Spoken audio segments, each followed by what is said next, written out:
ഒരു theatre watch demand ചെയ്യുന്ന നല്ല കിടുക്കാച്ചി പടമാണ് പള്ളിച്ചാട്ടമ്പി. നമ്മുടെ മക്കളെ വഴിതെറ്റിച്ച് സാത്താന്റെ പക്ഷത്തേക്ക് അവർ നയിക്കും.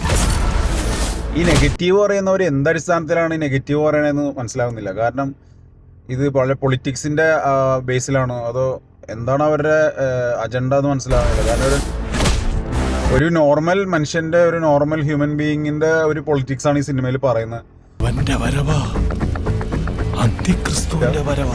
പിന്നെ എടുത്തു പറയേണ്ടത് അതിന്റെ വിഷ്വൽസ് ആണ്. അത് ഷൂട്ട് ചെയ്തേക്കുന്ന രീതിയാണ്. അത് ഡിജോ ജോസ് അടിപൊളിയായിട്ട് ചെയ്തിട്ടുണ്ട്. കാരണം ഒരു തിയേറ്റർ വാച്ച് തന്നെയാണ് പടം ഡിമാൻഡ് ചെയ്യുന്നത്. നോർമൽ ഒരു മൊബൈലിലോ അല്ലെങ്കിൽ ഒരു ലാപ്ടോപ്പിലോ കാണുമ്പോൾ കിട്ടുന്ന ഫീലിനേക്കാൾ ഇരട്ടി നമുക്ക് ആ ഒരു തിയേറ്റർ വാച്ച് ഡിമാൻഡ് ചെയ്യുന്നൊരു സിനിമയായിട്ട് തന്നെ എനിക്ക് തോന്നി. പിന്നെ അവർ തന്നെ സ്പോയിലറായിട്ട് വിട്ടതാണ് ആ ക്യാമിയോ.